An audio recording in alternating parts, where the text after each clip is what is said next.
to play the shitty games that suck ass. He'd rather have a buffalo take a diarrhea dump in his ear. He'd rather eat the rotten asshole of a roadkill skunk and down it with beer. He's the angriest gamer you've ever heard. He's the angry Nintendo nerd. He's the angry Atari Sega nerd. He's the angry video game nerd.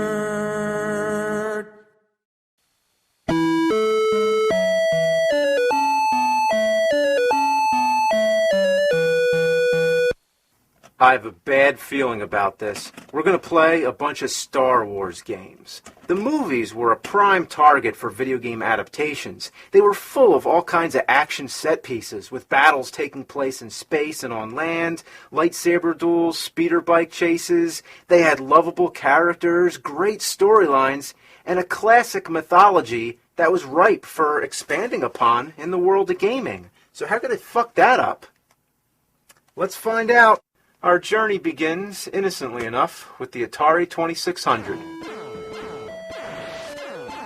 This is the first Star Wars game, or at least the first Atari version, based on the first movie. It follows the same format as the arcade version, which came out before.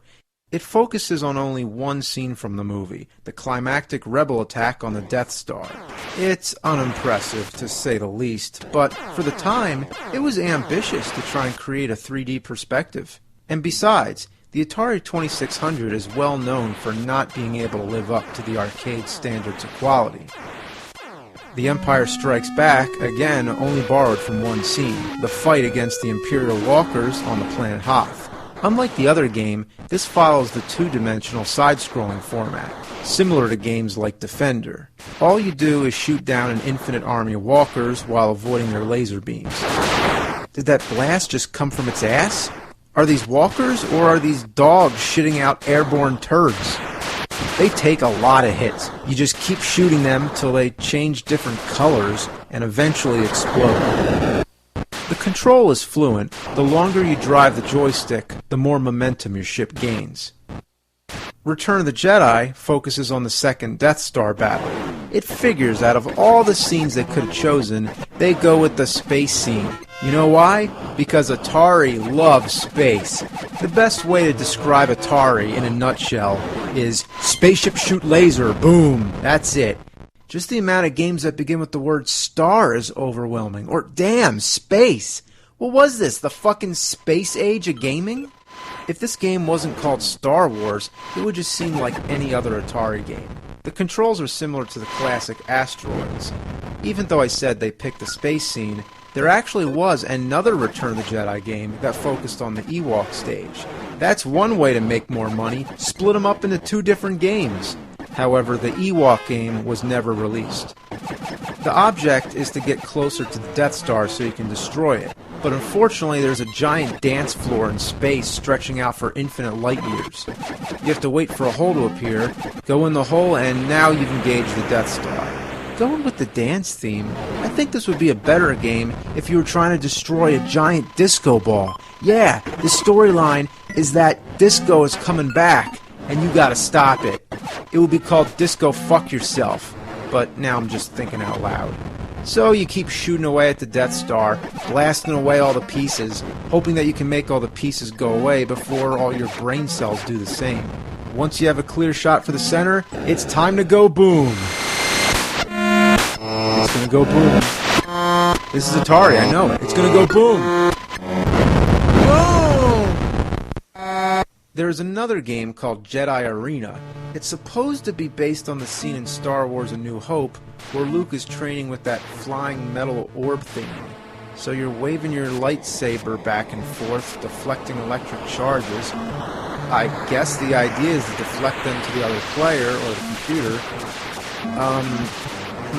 The best way I can describe this, it feels sort of like playing pinball when the ball is stuck somewhere and you just keep jamming the flippers back and forth in vain. There you have the Atari Star Wars games. Not so good, but it's Atari, so it's excusable. But now we're moving on to the Famicom. This game was only released in Japan. It never came out on the NES. You know that could mean one of two things. Either it was the only good one, or the worst of all. Let's see. The cutscenes are promising enough, until you get to the gameplay. Luke has black hair, even though it's blonde in the cutscenes. Oh, never mind. Let's get on with it. I'm dead. Already. All it takes is one hit. Couldn't there be a life bar? Oh, this lightsaber sucks. It goes right through the enemies. You can only hit them when they're really close. Oh, come on, I jumped over that. You're telling me if I'm anywhere near a projectile, I get hit, but when I'm trying to hit an enemy, I have to be precise. That's real fair. So now I'm inside the Jawa sandcrawler, murdering some stormtroopers and birds? Now I'm fighting Darth Vader? Already? He's inside the sandcrawler because why? Oh well, who cares?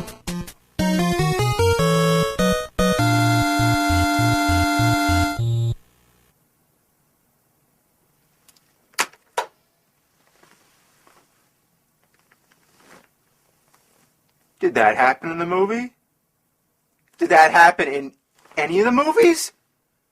Did Darth Vader say to Luke, "I am your father, and I am also a fucking scorpion"?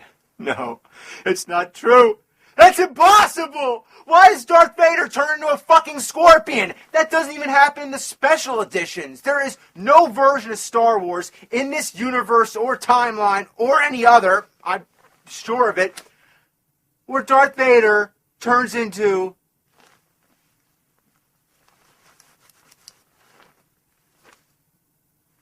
a fucking scorpion.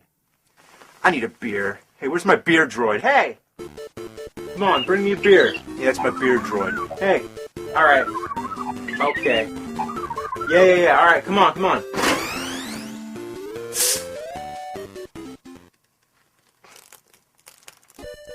The next stage, you're in the land speeder mowing down stormtroopers. Well, this is easy. The stormtroopers can't even harm you with their laser blasts. If you hit a wall, you lose the land speeder. But other than that, you're invincible. Okay, so I guess he's going into the Mos Eisley bar. That's the famous scene in the movie where Luke meets Han Solo. But one thing I didn't know was that they allow land speeders in the bar. What, does Luke just crash his way in?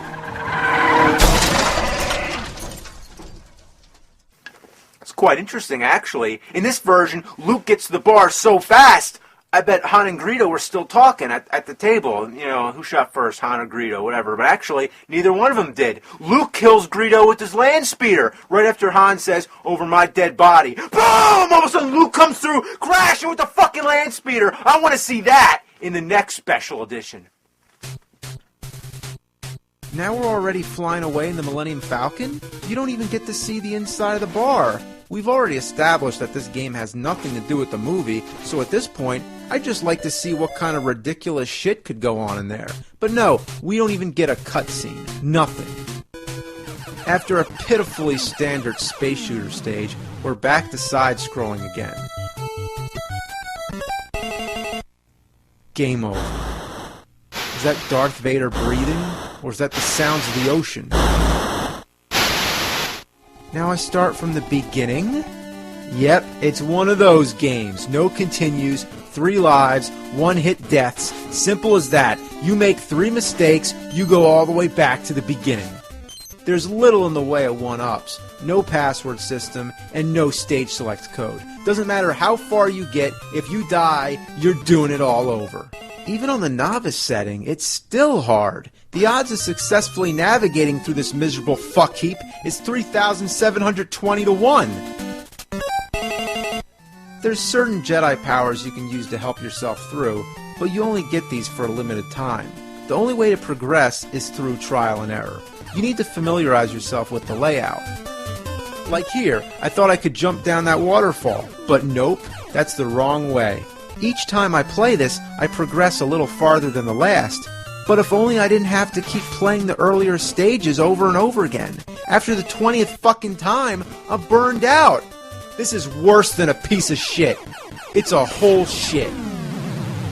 The NES got a different Star Wars game. Hold on, no LJN? It's a movie-based game, it's on Nintendo, and it wasn't made by LJN? Then it might have a chance. It starts out with a shitty driving stage. It would be nice if you could just point the speeder in the direction you want to go, but it has to have that backwards-ass control, like Roger Rabbit and Dick Tracy. I hate that shit. It also happens to be one of those where the fuck do I go kind of games. If you haven't played the game before, you can spend hours searching for the right place. The first time, I had no clue I'm supposed to go straight to the sandcrawler to find R2-D2. Once inside, it turns into a side-scroller. Luckily, it's a huge improvement over the Japanese version. The controls are more fluent, and you actually have a life bar. Thank God.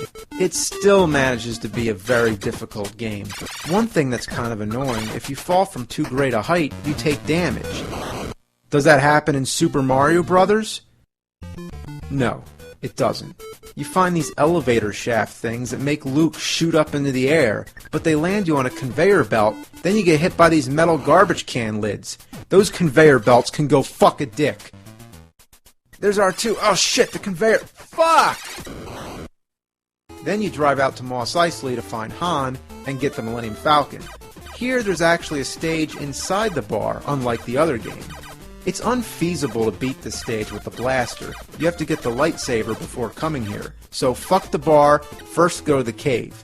Yeah, it's some cave where Obi-Wan gives Luke the lightsaber.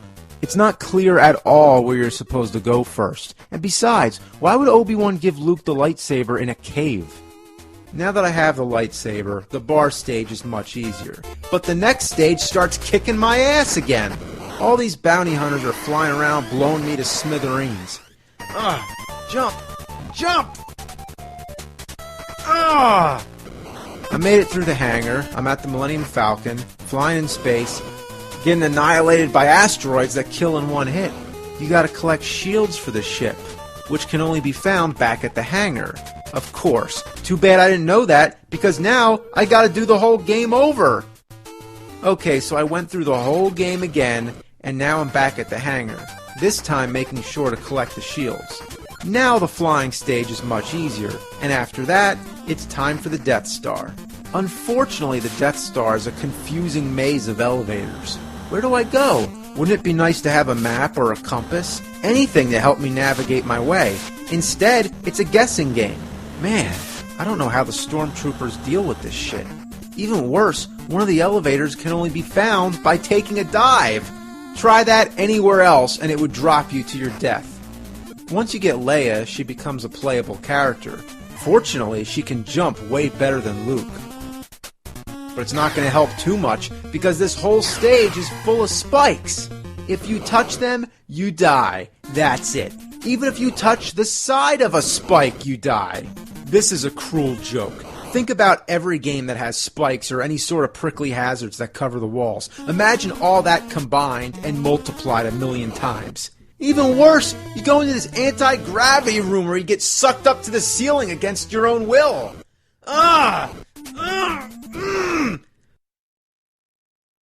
Man, the only way to beat an outrageously difficult game like this is to cheat. Like I hear a lot of people use emulators with save states. You know, that would be pretty handy, I guess, but you know what would be better? How about just a button you press that makes the game beat? And that's why I invented the Beat a Game button. Yeah, all you do, if you're playing a really hard game, you just push the button and the game's beat. Let's try it out. Ninja Gaiden 2. Ooh, that's a hard game. Oh, man. Oh, shit. I'm getting my ass kicked.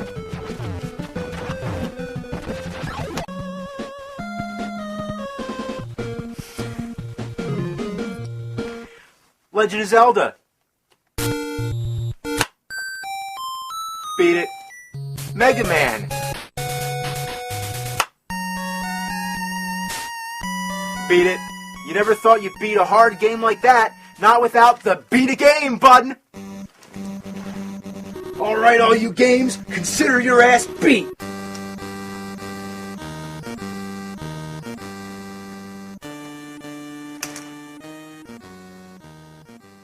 Alright, back to Star Wars.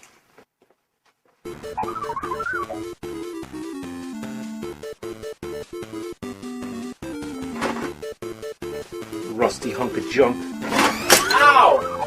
Empire Strikes Back is our next game. It starts out in Hoth, like the movie. Luke, what's this? The lightsaber is the weapon of a Jedi? Yeah, thanks. Thanks for interrupting the game to tell me that.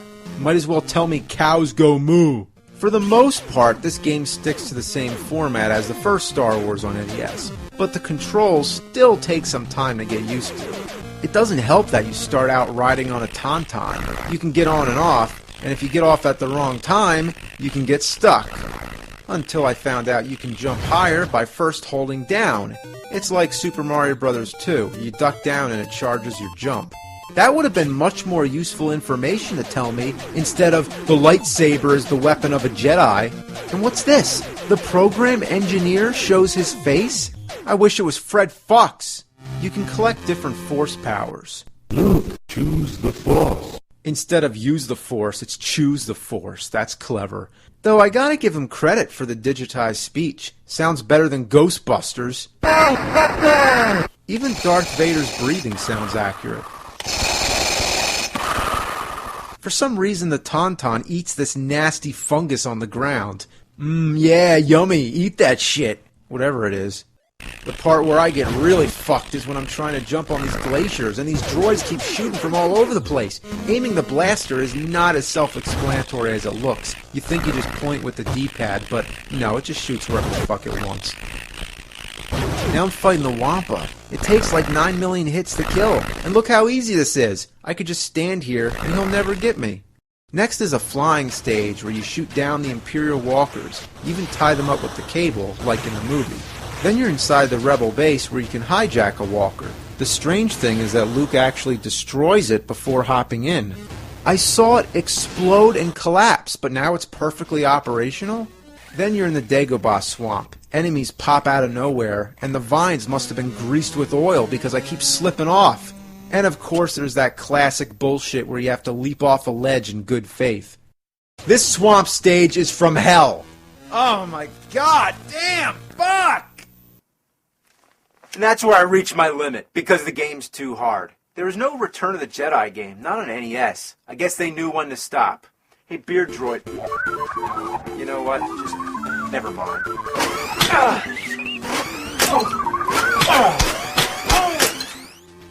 To be fair, the NES games aren't that bad. They have decent graphics, music, and are somewhat faithful to the movies. If it hadn't been for insane difficulty, I wouldn't shake two shits at it. The difficult nature of the Star Wars games was like a tradition that carried into the 16-bit era. On the SNES, there was the whole trilogy, and the force is strong with these ones. These were called the Super Star Wars games, rightfully so. From the beginning, they look and sound just like the movies, although on the main menu screen of the first game, Mark Hamill's face is a little messed up. They follow the movies well and take liberties only when necessary. You'll recognize all the famous scenes from the Hoth battle to the duel with Vader. You even get to play as the appropriate character for each stage. Luke, Han Solo, Leia, Chewie, even Wicket the Ewok. There's a nice variety of side-scrolling stages, 3D flying stages, 2D flying stages, and POV flying stages. The voices are great too. You or not. There is no try. The bosses are huge and always keep you wondering what's going to happen next. It also has one of the most awesome attacks in any side-scroller. You can perform a double jump and spin the lightsaber around. I find myself using this move all the time. Interesting to note that in the newer Star Wars movies, you see the Jedi doing this kind of thing more often. Sometimes the action is so intense, it's like blast processing. Oh no, Chewie's going nuts! Chewie's going nuts! The only downside is that it is extremely difficult. Even on the easy setting, these games are relentless.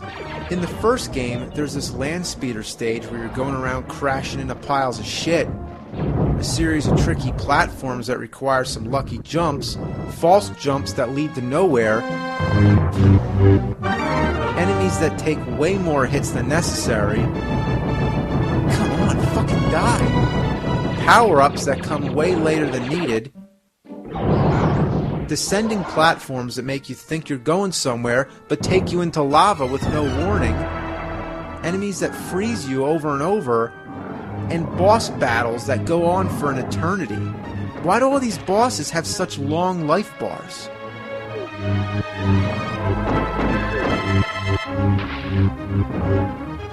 There is a frustration factor, but there's a balance between frustration and fun. These games are mostly fun. They can be annoying, but they're annoying enough that you still want to keep playing. Shadows of the Empire on Nintendo 64 was when Star Wars games started getting really good and showed that there was a bright future for more games in the franchise and that they didn't always have to follow the movies exactly. They could invent their own side stories and expand on the Star Wars universe. This game, for example, takes place between Empire Strikes Back and Return of the Jedi, though it begins with Empire. The battle on Hoth was amazing. For the first time, we really felt like we were playing the movie. We've come a long way since this. Things have changed. We have taken a step into a much larger world. Of course, we had to stop somewhere, because there's a whole galaxy of Star Wars-related games. So this could have gone on and on. There's Star Wars Rebel Assault, Dark Forces, Jedi Academy, Rogue Squadron, Battlefront, Star Wars Chess, Lego Star Wars Puzzle Blaster, Star Wars Pod Racer, Jar Jar Binks Bingo, Death Star Builder 3.0, Chewie Wookie Cookie Cookin', Stormtrooper Tennis, Jabba's Farts Unleashed, that was a good one, Wedge's Wedgie Attack, Fishing for Akbars, Super Sith Shit Toss Tournament Edition, Boba Fett's Name Game, find his name in the fucking movies, Governor Tarkin versus Count Dookie. Oh my god! Oh my god! What the fucking buffalo just took a fucking shit through my fucking window! Oh my fucking god, there's shit and fucking glass all over the place! Where the fuck did that come from? Oh my god!